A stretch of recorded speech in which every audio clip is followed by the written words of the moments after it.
When it comes down to AI, Yeah. where do you see the threat? Is that something you think about? Is that something you see as an opportunity, as a threat? And if yes, which part of it? Yeah, that's a really interesting question. Deep fakes are certainly going to change the world, because what we're going to have is we're going to have a post-truth society, and then the only way they're going to be able to tell you what's true or not is some committee which decides what's true and what's a deep fake, and then they're going to be in charge of the world, and then they're going to lie to you, and then you're really in trouble. So that's going to be very interesting. Once you get to the point where, what did I say earlier about not being able to trust your own eyes? They're going to take that away from us soon. Then what? Then you're really in trouble. In regards to AI, I think it has to be adopted. Inside of my school, Hustlers University, we teach AI with absolutely everything. A lot of the images we generate, even on my Twitter account, is all AI. And what's actually scary about the modern world is, I don't consider myself old, I'm 36, but some of the children, I call them children, 17, 18-year-olds inside of my school, Hustlers University, they're AI wizards, and they can do magic with this stuff. Magic. Like, they can literally, genuinely, Andrew Tate on the moon, and the image is generated in seconds. Like, artists are going out of business. I thought AI would put truck drivers out of business. Artists are going out of business. Musicians are going out of business. It's kind of scary. I do like to think that with things like AI, there's always going to be some degree of natural separation between the men who are genuinely inventive and killers and the men who are more... Let me change the way I say that. I think if you're an exceptional person, a truly exceptional person, you don't have to be afraid of nearly anything. But you'll probably agree with this. In my experience, in nearly every business in the world, you have 10% killers, and then you have a bunch who want the paycheck. They do their job, but I wouldn't say they're killers. You understand? Mm-hmm. And we live in a society for a long time where I didn't even tell you now, sometimes when I hire, I'll say to my cousin or to my COO, I'll say, look, either get one killer or 3 normal people. Because that's the reality, that's the basic, you either need 3 people to half do the job, or you need 1 killer to do the job.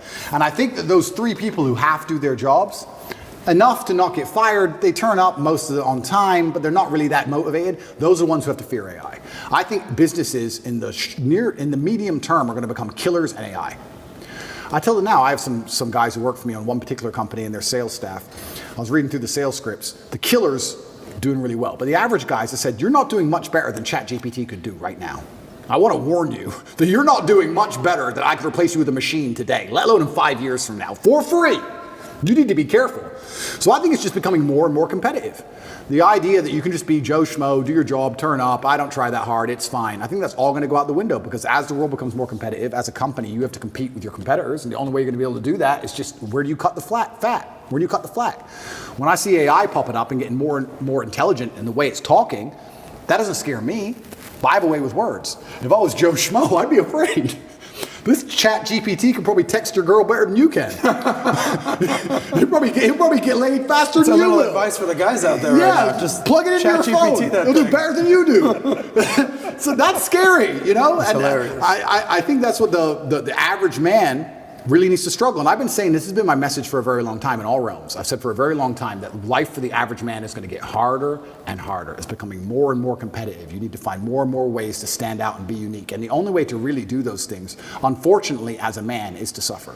And that's one of the reasons I'm kind of glad that God put me in jail, because if you look at anything that builds a man into a man, there's a degree of suffering. It's very hard to become a man and have a man who's respected and has stories and is capable when he only had a nice life and nice experiences. It's usually the things that made you the best version of you are usually the worst things that happen to you. So the demons I carry from jail, the fact that I can't sleep. The fact that I can't sleep, I've had girls say to me, you can't sleep, you need to see a psychiatrist. And I said, absolutely not. I would be furious if a psychiatrist walked in here and took my demons from me. I don't care if they could fix me with a click, they're mine. And they were bestowed to me by God. And they are mine to deal with, and they are mine to fix, because that's how I become a better version of me. I would be furious if someone took them away from me. I'm glad I can't sleep. Good, I can train endlessly. That's why I'm bigger than I've ever been. I'll train I'm not going to waste a minute. But all the demons that have been given to me by God and all the problems that have been given to me by God are mine to fix. I would never, ever allow anybody else to take them from me. I'd be furious. Mm-hmm. If a psychologist came in and said, I could cure you, I'd say, no, thank you. I will cure myself. I don't care if it takes 10 years. I'll cure myself. That's my job. And I know that when that's done, I will be more mentally resilient than I ever would have been without jail. That's the whole point of it, right?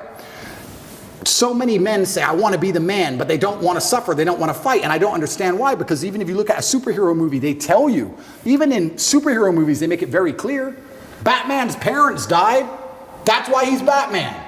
All the bad things have to happen. There's no way to get there without the bad things. I get so many emails from people complaining about their bad things, and I don't have time to reply to any of them, but if I could, I'd say good. Good luck, congratulations, off you go. Of course she broke your heart. Of course you're sad, of course you miss her. She's with me now. That's life. That's part of it. That's the only way you're gonna get to that level of resilience. You can't become the man any other way. So yeah, I thank God for everything bad that's ever happened to me and all the demons, and I trust that he's not going to give me anything I cannot, in the end, decipher and deal with. In the end, I think it's a puzzle, and you decipher it, and you work out the best way to deal with it, and you internalize the good parts, and you become a better and stronger and more resilient person for it. Mm-hmm. So I have to thank God for every single one of them. Well, I mean, you got to go through shit to be the shit. That's basically what it is. And by the way, what you're saying is not a hypothetical. You talk about being the average man. You see this play out on dating apps these days. Have you seen what's happened, especially on Instagram and on all the dating apps, Hinge, Bumble, and out there? The top guys out there are getting 90% of the women, whereas the bottom guys, I think the stats are a third of men under 30 have not been laid in a year. If being average is not acceptable anymore. At all. It's not acceptable anymore, and it's not acceptable in the sexual marketplace, but it's also just not acceptable, I don't think, even in life anymore. Period. You have to diversify now so much to even protect yourself. The idea that you can just be a law-abiding citizen in a country and just work your job and be okay is gone. It's gone. If COVID doesn't prove that, I don't know what will. Yeah. Look at my situation. You have to diversify. You have to be smart enough that you have assets and friends and capability and lawyers and whatever all over the world now. That's the only way to protect yourself. You can't just sit within one jurisdiction and go, oh, well, but I don't speed, so it's going to be okay. I don't think it is. I think it's coming to a point where it's not going to be okay. And AI is going to make it harder and harder, again, for those average men. It's going to be harder and harder. I don't think the exceptional men are ever going to suffer from AI. I think we're going to use AI.